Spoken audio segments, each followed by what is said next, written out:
Yeah, yeah. We just chillin' and vibing. Good conversations with good people. Oh,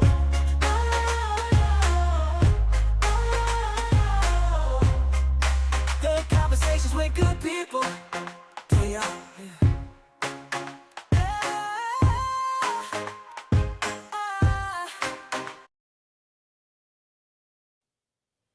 Welcome back to another episode of Channel Vibing. Man, we got a funny, beautiful lady in here, man. She's very funny. She's a comic, comedian, all that. We're gonna talk about her stories, good laugh, and all that, man. Y'all, please make some noise for the comedian, Aliya. Punani, Kanani. How you doing, Miss Lady? Good. I'm chilling and vibing. Hey, we appreciate you coming on the show, man. For real, for real. Appreciate y'all. Appreciate y'all. Yes, I saw the ma'am. countdown this time, by the way. Oh yeah? We got it going. Yes, Oh ma'am. yeah. Yes, ma'am. I can't believe this is the intro you gave me, Mr. Good Vibes. Uh, I told you my secrets before we started rolling camera. no, that's not a secret. Everybody need to know this right here. Facts. You're not wrong. You're not wrong. Yes, ma'am. That's But the word on the street. yes, ma'am. Yes, ma'am. Yes, ma'am. Man, your energy online feel warm and witty, man. Like, how do you cultivate that vibe in real life in your comedy? Honestly, I mean, that's the thank you for that. That's really what it's about. You know what I mean? For me, like comedy is vibrations, right? Like all of this, what we do, like as humans, this is something that I try to explain to folks. There is nothing like being in a room filled with people laughing. You know, the energy that you get off those vibrations is just it's a different level, you know, it's a different level of connection to humanity that I can't even explain. I love it so much, but it's real interesting. You know, as a comedian, you get to know how much that matters. You can go up on stage with the exact same jokes, the same material, and if the vibe ain't right, the shit doesn't land. The exact same material the next day or the same night you get on stage and people are vibing and you got that same material and you can tear the roof down. You know what I mean? Like it's just it's so interesting. So you really learn how to navigate that, you know, to really understand like what actual vibrations are, what actual energy of the room is, what you're putting out, what people are putting out, and how to make that flow. You feel All me? right. Yeah. Respect. Aliya, so where are you from? So I'm born in Canada, Canadian born. At your 51st state, you might know it. Uh, and I moved all over Canada growing up. I started out comedy in Toronto. That's where I've been for the last while, up until I just recently moved to LA. But I moved around a lot growing up. I moved all over Canada, and I also lived in Tanzania in East Africa. That's where my parents and my grandparents are from. And then my ancestors, like about 150 years ago, are from India. So our culture is like super mixed up. And that is the question that I get asked the most, which is why I have a whole show called Where You From From? I was like, people be asking me this question so much. Let's see if they're willing to pay for a ticket. Like, let's go. Right. But yeah, so Respect. we're just culturally very from all over the place. You know what I mean? Respect. Respect. When you first started doing comedy, man, did you realize your style would feel this authentic? Yes, yes, because I started later in life. You know, I didn't start when I was a kid. I didn't start fresh out of high school. I started later in life. I was already like I had a whole life before comedy. I was a flight attendant, which I love doing, you know, and I just laughing like no wonder. But you know, I love doing it. I wanted to travel the world, and I grew up poor. We didn't have those options or those means, and I was like, how can I do this? How can I see the world? So I was out there traveling and touring and doing all this stuff. And then I fell into comedy. But I feel, you know, sometimes, you know, you wonder like, oh, what if I had started things sooner? But the truth is that because I started at a later stage in life and I'd already had all this life experience, I already knew what was valuable to me, and my authenticity was at the top of that list, you know? So coming into comedy, I already had that voice of my own life experience. And now it was a matter of trying to figure out how to tell jokes and hone in on the craft. You feel me? Respect. So Yeah. what was it like growing up in Canada? So say that again. What was it like? Yeah, what was it like growing up in Canada? Was you funny as a kid? Yeah. I talk shit my whole life. I used to get so I changed like 10 schools growing up, y'all. Like I was always the new kid, right? And when you ain't like the biggest and baddest, you got to figure out other things that are at your disposal, right? And Right. truly, like there's no better way of getting rid of a bully than beating them to the punchline. There's no better way of making friends than making people laugh, right? So this like truly and there was also a lot of tension in my household and stuff and to like diffuse that, humor was always my tool. So I found myself always being funny from my circumstance. It just kind of how I was able to connect with people, how I was able to find joy during hard times, how I was able to upstage a bully, you know? And so it really ended up being something that I naturally and even like it carried on in life. Like I remember, man, when I was a flight attendant, no joke, I would be like, we'd have like a 2 hour delay on the ground, on the tarmac. You know, people would usually be grumpy as shit. Pilots would come out the flight deck, be like, what the fuck is going on in the back? Why are all you people laughing all the time? I'm like, don't worry about it. We having a good time, you know? Right.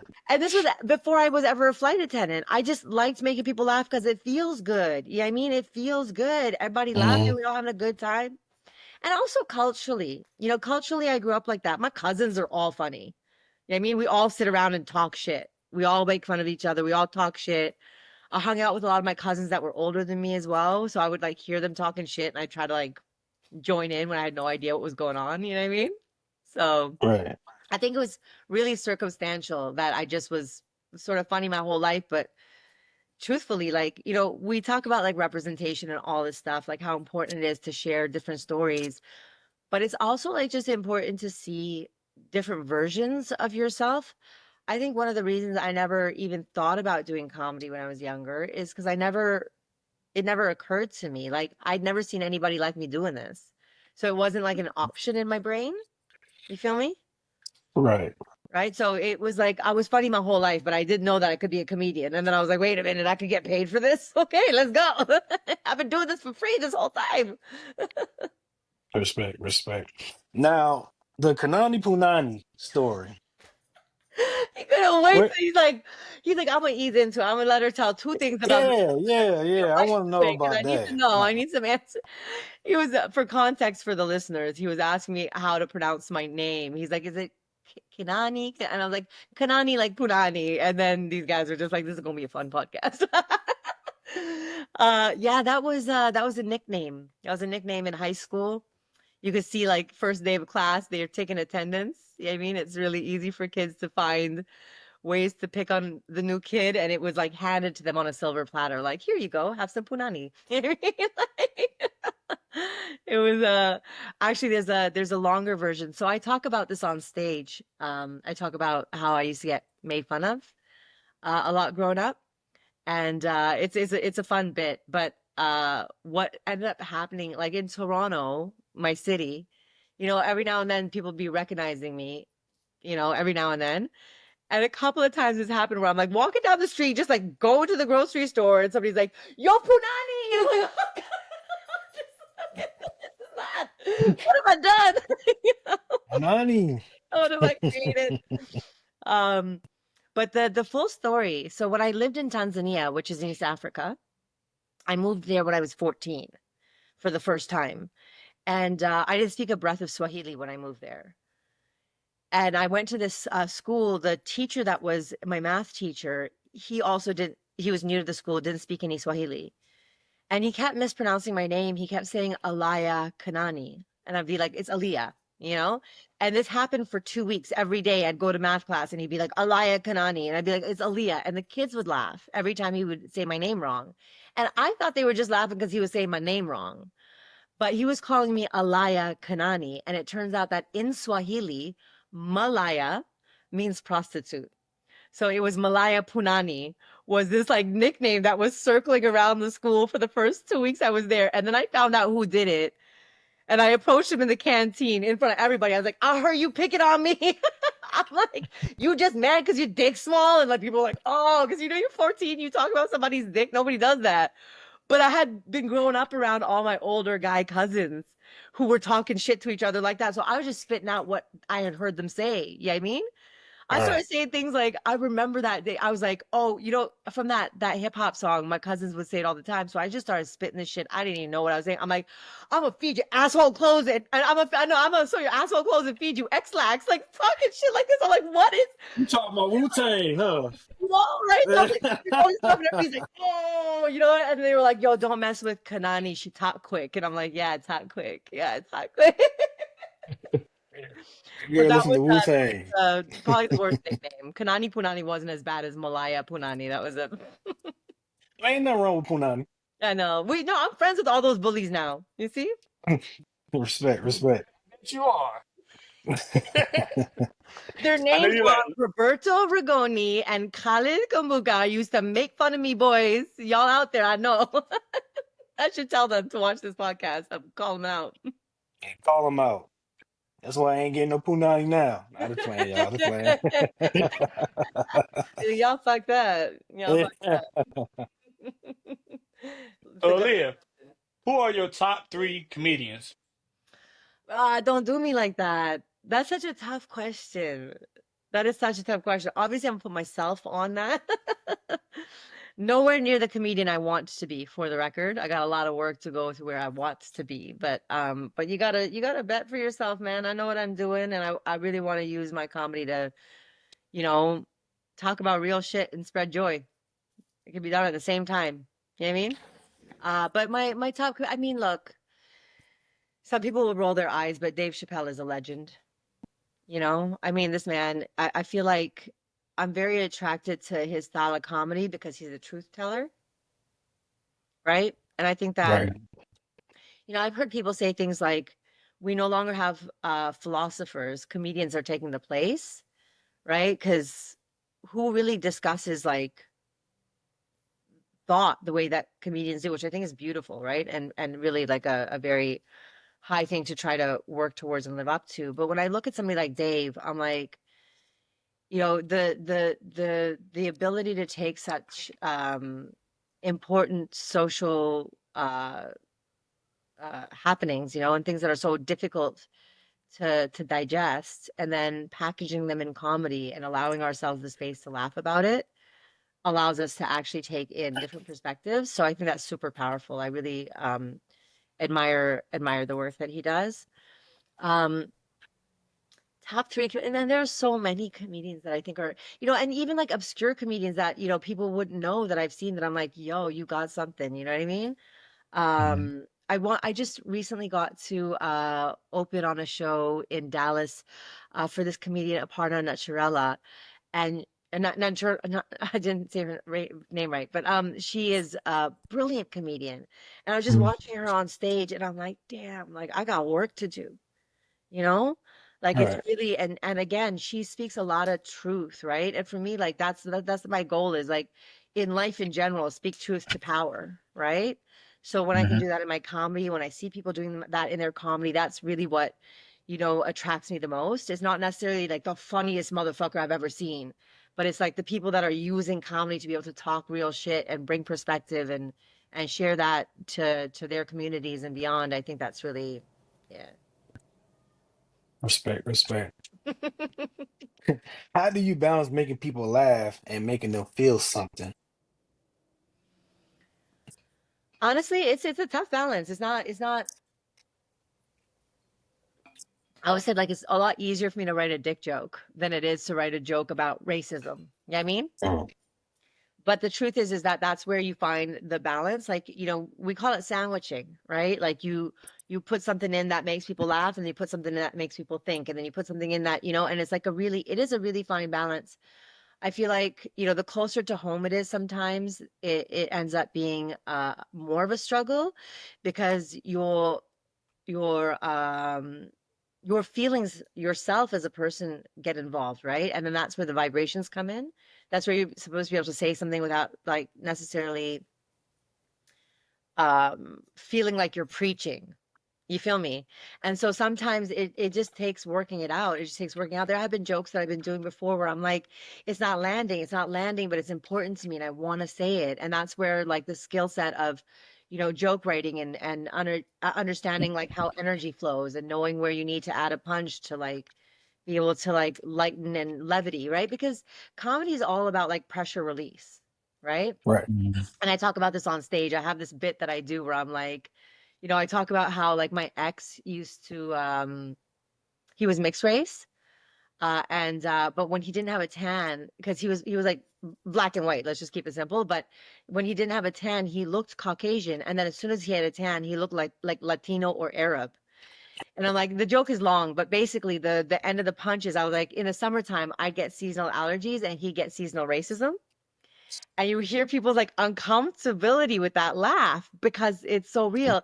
And then I'm like, what's happening right now? I'm like, half of y'all are laughing, half of everybody's assholes are like, right? And then I go to somebody in the audience. I'm like, sir, I'm like, it is very difficult to laugh when your butt's like this. I'm like, could you try? Just clench up and let's try together, right? And I'm like, you look so uncomfortable and release, right? And I'm like, that's why comedy is so opening, right? Like it's just like, but it's so silly. It's so silly. It's so goofy. But I really got them to think about what it means when I say seasonal racism, what it means to Right. say that the same fucking person, like y'all want to talk about, oh, it wasn't because he was this color, it wasn't because she was that color. This same person gets treated differently depending on what they look like, what race they're pulling that day because of their tan or no tan. It is undeniable, right? That racism exists and that it can be seasonal for some people, right? So it's really it's interesting because you try to navigate this stuff and then sometimes you just got to call it out, right?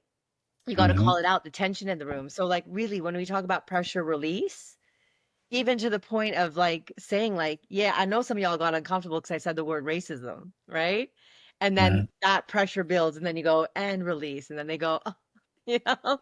And so it's really it's yeah, it's a fine balance. But there have been jokes, man. Like there's a joke that I make about my parents, and I won't go into like bits right now with y'all. But there's a joke that I make about my parents that used to literally suck the energy out of the room. And it was during my hour that I would do this joke, and I would do it about 20 minutes in. And it would fall so fucking flat every time. But I was like, there's something here. I know there's something here. And to the point where I was like ready to give up on the bit because I'm like, it takes me so much work if that joke doesn't land to work my way back up to the momentum that I need to get them laughing again, that I'm really just getting in my own way. You know what I mean? Right. Because here I am 20 minutes in the show with great momentum. They're laughing. We trust each other. We're having a good time. And then I make them feel bad and then they're like, oh, and then now I have to work another 5, 6 minutes before we're like back to the same level, the Mhm. same rhythm of laughter that I built for the first fucking 20 minutes.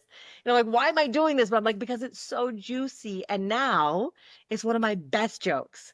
It gets one of the biggest laughs. It like honestly, it's it's so satisfying, but it took so long because it was so close to home that I think that it was like something that people could tell that I was still a little unsettled by it myself. You know what I mean? So Right. it's interesting. It's a the process of comedy. When people think that we just get on stage and just like riff and talk shit, and you're like, no, no, no, that's it's a lot of work. It's a lot of craft. It's a lot of finessing, right? Yeah. Respect. You once made a man laugh till he threw up. Yes, I did. Yes, I did. Tell Proud of us about you. it. How that happened? Oh God, I can't tell you this story. How can I tell you this story? Okay. Okay, I'm gonna tell you the story. Uh, am I gonna tell you the whole story? Fuck it, I'm gonna tell you the story. Okay, so this was with the dude. Uh, we were getting intimate, and just I mean, mind you, I can't take total like we had a couple of drinks. I mean, we had maybe blazed a little bit. You were getting those laughing fits, right? You know what it is. But we're like getting intimate. Like I'm talking about like yeah, I mean we in bed, right? And we're like Right. but then I don't know what somehow we started riffing and making jokes. And then I just kept going in because it was just so funny. I couldn't stop. You know what I mean? I was just like kept like tagging the joke kind of thing. Right. And he's like, "Stop it, stop it! I swear to God, I'm gonna throw up if you keep going." And I'm like, "Don't tell me that." I'm like, "Don't tell me to stop being funny." You know? So kept going. And then he literally got up and went to the bathroom, and like, and then he comes back and he's like, after like, I could hear him brushing his teeth and everything, and he comes back and he's like, well, guess that's the biggest turn off I could have done. And I'm like, did I just make you throw up from laughing? And he's like, yeah. I'm like, that's the best compliment. Get over here. I was like, there's no foreplay like this. This is perfect. That That's was a turn on for you. that was a turn on. Yeah, that was a turn on. I know. Where I My felt dog so got the damn powerful. Like, look at punani. me taking down a whole man. My dog throw still got the punani. Boy, get that up. My man applause, man, for that. I give my dog for that. Salute. I can't believe I just told you that story. That is so funny. I guess I had it coming. Somebody was gonna ask me eventually with that in my bio. That's so funny. Oh yeah, No, we dig deep. We Yeah, dig yeah, right? deep. yeah. No, I feel like, man, you have an intimate, relationship with a comic. Oh man, if y'all ever break up, oh, I know if Nah, Rose session. Rose nah. boy. That's why I was like, nah. I'm friends with all my exes. I'll tell you that. I'm friends with all my exes. I believe love is love. You know, I don't fuck around like that. You know what I mean? Respect, respect. Yeah, But yeah, nah, yeah. if I was a comic, I'm telling everything. I can I'm tell that telling it about you. all. This is good vibes. Yeah, I'm good vibes only. I gotta take this out my energy, man. I'm gonna tell it all. But no, this is where Mr. GVO gets a little deep. We have deep conversation right here, trying to see how you doing mentally, physically, and emotionally. So as a woman in comedy, how do you protect your peace while still keeping it real and raw on stage? That's a real good question, man. That's a real good question. How do I keep it real and protect my energy? You know, the thing is that I think that sometimes it can be frustrating to have to understand that I have more of a challenge to navigate in society. You know what I mean? And that's in general, right? Like I'm a woman of color. You understand what that is, right? Hmm. But I think that there's also like a great reward in the fact that I'm able to represent people that are not represented on stage normally, right? So it does sometimes feel like it can be a lot of pressure, you know.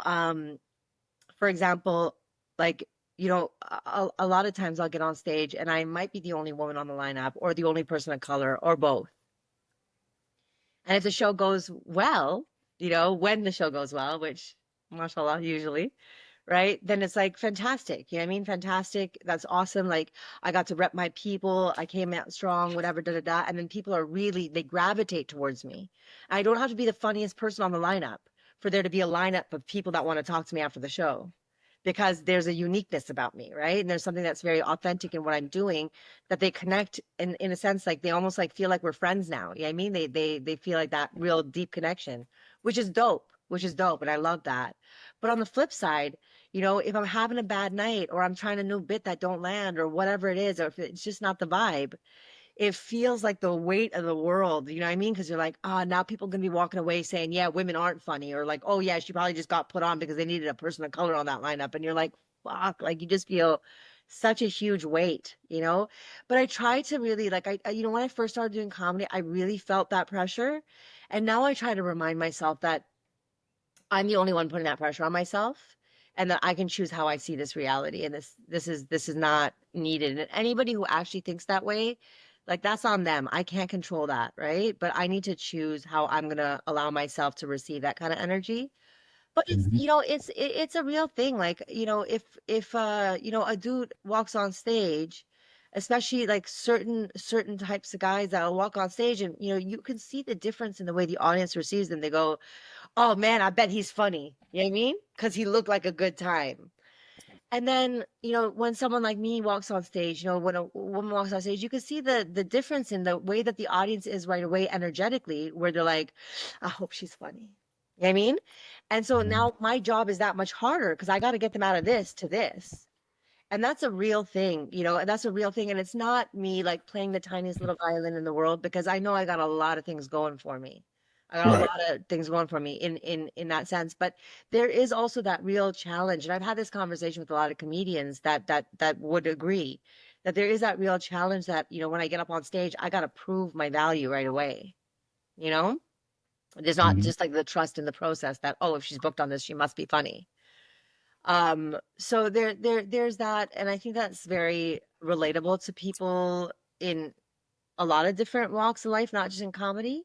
When you're the only one like you in the room, it's a lot more of a challenge to exist in that space, right?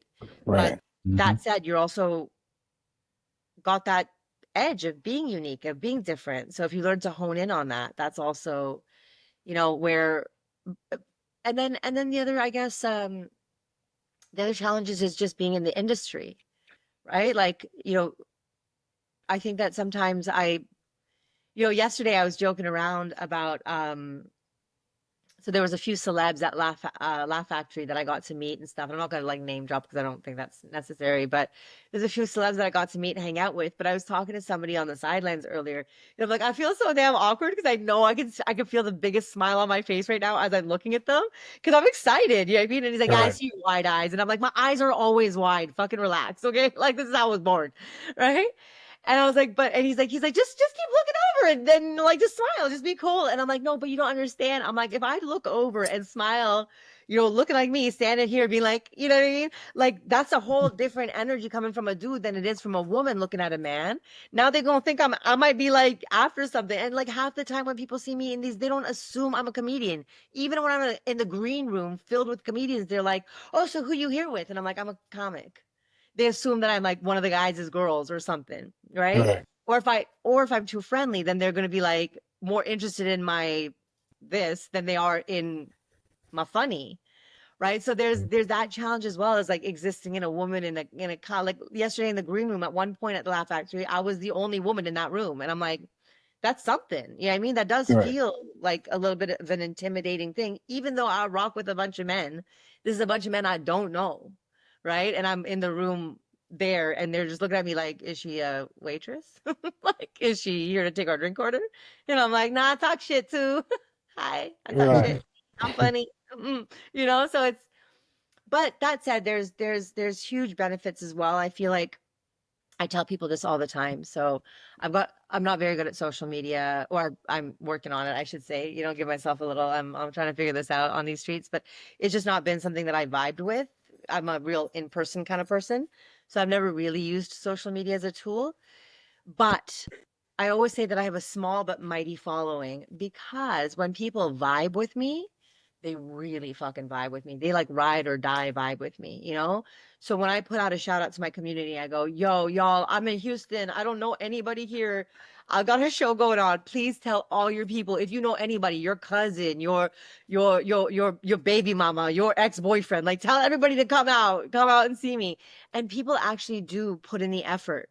So the people that vibe with me, because there's not a lot of representation like me out there, when they see something they connect with in me, they really are rooting for me. They really want to see me succeed because they know the challenge that I'm up against and they want to be there to support me on the journey, which is beautiful, right? So there's good and bad, right? Right. Yeah. What's the most ridiculous thing you saw or heard while on stage? I'm gonna tell you, this is probably one of the most ridiculous situations. So this is when I was new to comedy, and it's quite funny. So I was new to comedy. I was setting up my tripod in the back on the bar, right? And there was a guy on stage. And oh, what's his name? Harrison. Harrison, I can't remember. Oh, I wish I could shout him out right now. I can't remember his name. Anyway, he's on stage and I'm setting up my tripod and I don't notice that on the bar there are these little tea lights, yeah? So as I'm like trying to set up my camera and blah blah blah and do the thing, this woman sitting here, she turns and looks at me, she goes, "Your hair's on fire." And I go like this, and my hair had caught fire on one of the thingamajiggies.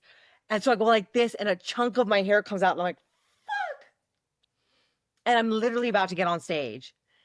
Now you can smell burnt hair in the whole club. I get on stage. I'm too new to know how to address this. So I just get up on stage. I don't even act like I don't even know what the fuck happened, right? I get on stage, I do my bit, it goes well, we're fine. I get off stage, but I haven't been paying attention to the comic on stage because I'm so frazzled trying to figure out my own shit, right? I find out after I get off stage that while Harrison was on stage and he heard the woman shouting, "Your hair's on fire," he thought it was a heckle because he's a redhead. And he started talking shit into the mic, and I had no idea. She had no idea, I'm sure, because we were too busy worried about my fucking hair that's on fire. But he didn't see it, and he thought literally that she was just like, "Your hair's on fire, you redhead," or something. He's like, "Who's this drunk woman in the back? Who the fuck is this? Is the weirdest fucking heckle I've ever gotten." Completely derailed his set, and he just started talking shit about that, and it was just like this silly. Anyway, I got off stage, I found out, we just had a laugh, but I was like, "Wow, man, you really think the world is about you, don't you?" I'm like, my hair was actually on fire, bro. Like, so yeah, that was probably one of the craziest, ridiculous is the word you used, situations I've ever been in at a club. But there's so many, dude. There's so many. Life is All like, right. Oh, what do you want your comedy to mean 10 years from now? it's a really good question. I think that I do really hold a lot of value in my authenticity and my integrity, you know? As much as I talk shit, as y'all can see, and I like just being goofy and having a good time. There's like a real like softness in me, that I really want to see this world be a better place. I really want us to see that we are all connected, that vibrations are real, that we are all one, right? Like this is the reality of the world, that we're all the same. We're all living this human experience. And a lot of I think that what happens is that, this very small percentage of people that are in power use a lot of really successful manipulation tactics to brainwash people into spaces of fear and shame, right? Right. And those methods have constantly been used to create more and more division amongst us. And when I say that we're all connected, I mean like the human race. We're all brothers and sisters. We should be up here treating each other as such, and when I see like the suffering of people in so many places in the exploitation of my brothers and sisters, it doesn't sit right in my soul. And so for me, when I use my voice underneath all the jokes, and underneath all of that, which is equally important to me, because I think I'm creating good vibrations in the world, right, by doing that. But underneath it all, there's also that message. One of my favorite quotes from my hour that I first wrote, called "Where You From." One of my favorite quotes from a reviewer was, "Feel connected to humanity through humor," which is mad cheesy, but also like really what I want to do, right? And so 10 years from now, I hope that I have, the skill set of Dave Chappelle to be able to go even deeper into the topics that I want to talk about, right? Because I always feel like I'm still striving to get to where I want to be. And I think that we should all be works in progress. I think we should all be working towards being a better tomorrow, version of ourselves.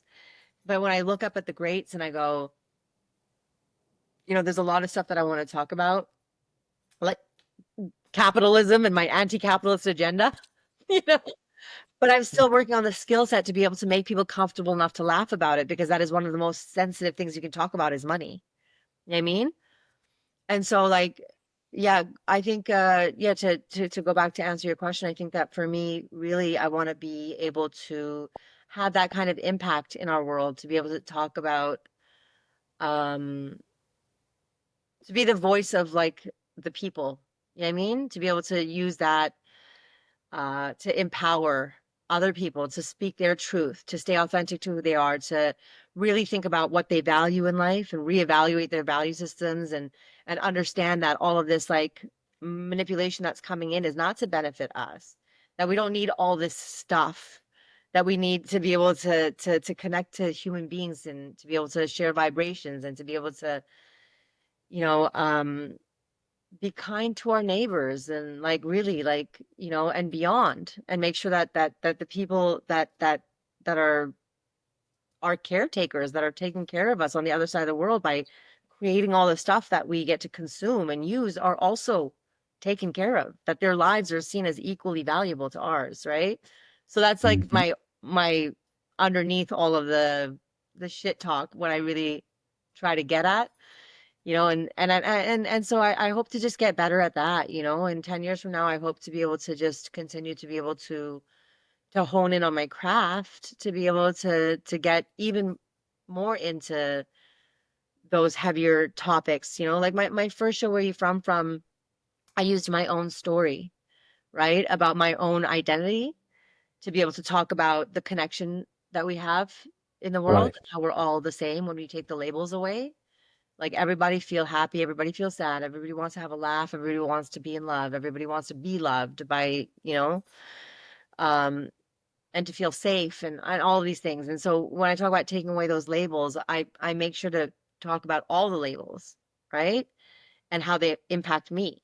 And then I use myself as a mirror for everybody in the audience, because when they relate to my story, then all of a sudden they see that we are the same, right? And now in the new show that I'm doing, it's called Drink, Pray, Love, which I talk about, like, trying to balance, wine and yoga, right? But like in the truth of it, it's like I'm talking about how to navigate in this world where I do want to do the worldly, the things that are offered to. I do want to go and have a good time. I want to go and have a glass of wine. I want to go and go out with my friends. I want to be able to buy myself a nice outfit. But then I'm also balancing it with this idea of, like, at what cost? If I'm constantly upgrading my phone, knowing that my brothers and sisters are suffering on the other side of the world for that to be possible for me, is it necessary? Right. Or, if I want to be able to really, like, look inside and say, what's good for me, what actually makes me feel good is yoga. Wine is there to numb me out. I've been taught by this society that profits off of me not only consuming the wine, but also treating the illnesses that come out of me consuming the wine, right? With Right. big pharma and all of this stuff. And so, I'm trying to talk about how to find a balance in that, and understanding that this world can feel so overwhelming until we realize that the only thing we have to do is be better. We just have to be a better Right. version of ourselves, right? Like the idea of, like, be the change you want to see. And so I'm talking about that in comedy, which doesn't sound very funny when we're talking about it, but then I, throw in the shit jokes and the dick jokes and the flip the script jokes, right? Mhm. And then use myself again as a mirror. Like I get up on stage and I go, I feel like a hypocrite most of the fucking time. Most of the time I walk around feeling like a hypocrite because I know what's, like, the right thing to do, but then I also know what's available to me. And I don't want people to be suffering at the cost of me having this phone in my hand, but I need the phone. So what the fuck am I supposed to do? Right. And so it's Mhm. really like, there's like that level of trying to connect with the audience on, like, a realer level. Aliya, not just being a comedian, you're also an actor. How did that journey start? By accident, like everything in my life. I honestly, I feel like I accidentally on purpose fall into so many things. But I was drawn to comedy. As I said, I kind of fell into it by accident. And so I started just doing comedy. Like it was really like I so I got it's a long story, but that's not answering your question about the acting. But I got into comedy by accident. And then I was doing comedy, but I had also been acting when I was younger, like when I was really young. And I was honestly, like, not so whatever, but I was really good at it. I was really good at it, and I know I was good at it because I was like the youngest person and the only girl to ever win the award for this, like, acting award in my school. I was in high school and I was in grade 8 and I won the award, and they'd never had anybody that young win it. You know what I mean? Or like a brown girl. You know what I mean? Like I was in a super white school at that time. And then after that, unfortunately, just because of my circumstance, I wasn't really allowed to act anymore. It was like a decision that, was Right. made for me. And Mhm. I like, with the best of intentions. You know what I mean? Your parents always have the best of intentions when they do things, but they just thought that I was too distracted, and I was very good at math and science, so they wanted me to focus on that and not be so distracted with the artsy shit that wasn't going to lead anywhere, you know? And so anyway, all that to say, cut to me being a comedian, I had really forgotten that I loved acting. I had forgotten, you know? But now I was doing, like, stand up, and then I was doing sketch comedy, which is, acting, but it felt more like just playing the fool, you know what I mean, right? And then I was in Australia on tour, and I got this email from these directors of the film Scarborough. And they emailed me through my website, and they were like, "Hey, we were wondering if you'd have any interest auditioning for this role." And at this point, I'd done like a couple little auditions for stuff, but nothing I really vibed with. It was like little commercial auditions that were thrown my way, or little roles that felt so typical, so stereotypical. And I was like, whatever. And I opened up the email and I was like, oh, a hijabi woman, let me guess. She's Muslim. She's scared of her husband. She's running away. You know what I mean? Like, and then I read the role and I was like, holy shit, like this is a super interesting character. Like, not only is she like super powerful and like loving and kind but she was also silly. And I was like, Right. when have you ever seen a woman in a hijab, in a headscarf, a Muslim woman on a screen being silly? We don't get to see that side, because that side, we're only see like obedient and like, whatever is like, that's the sort of projection that has been put through mass media, right? So I was Mhm. like captivated by this character. And then I read the storyline. I'm like, my God, this is such real shit. It was a super indie film. It was very low budget. I knew I wasn't going to make a lot of money. And my agent, bless her heart, because she afterwards, she's like, I'm eating my words, Aliya. I will never tell anybody ever again to not do an indie project. Because at the time, she was like, this is not going to be worth your time. But I'm like, but I really love this role. I'm going to just fucking do it. They emailed me through my website. I'm just going to, and I submitted my tape. And then they messaged me back, and they're like, we love what you did. We'd love you to come in for an in-person audition and see what you got. And I wrote back, I'm like, I'm in Australia on tour. I'm not going to be back for another month. And they were like, we'll wait. And I was like, oh, cool. And so then as soon as I got back to Toronto, I went in for this in-person audition and obviously smoked it because they took me on.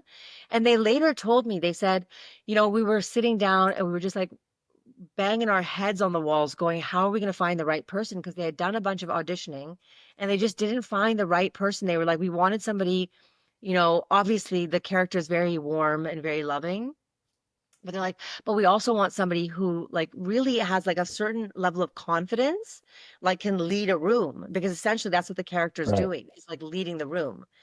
And we also want somebody who can be silly and goofy. And that's when we started brainstorming in our room, our casting room. And we were like, you know what? A stand-up comedian knows how to balance this like powerful confidence on stage while also being able to be like a little silly and goofy when needed. Right. And they were like, maybe we should look for stand-up comedians. And so they started Googling in Canada. They started Googling stand-up comedian Muslim, and they found me and a few other people and sent the auditions out through that. So it was really on their, like, kudos on their part. No wonder they won an award for their casting. They were brilliant at casting this film. But more importantly, this very small, low budget indie film ended up winning Best Motion Picture in our Canadian Academy Awards, which is brilliant, right? Like, they're the Canadian Academies, it's not the Oscars, but still it's our academies, right? And they took this like really authentic, really like beautiful film and were able to translate that in a way that it connected with people so profoundly that it won the best motion picture. And it was my first movie role. I was a lead character, and then I ended up being nominated for best lead actress for the academies as well, which was insane. But I tell people all the time, I'm like, everything always leads to everything if you just trust the process and go with the vibes and go with the flow. Because if I had been acting, if I had had the opportunity when I was younger to act, and I'd continued and auditioned from, after high school and gone into theater and done all the stuff, and then gotten this role and eventually built up to having this lead role, that would have made sense. I didn't get to do all that stuff, but I still got there in the end. You know what I mean? So it's like the world somehow conspires to bring it back to you if you go after it, I think, wholeheartedly. Law and Order. I saw you was on that too. Law and As a Order. That's my show. transporter. That's my show.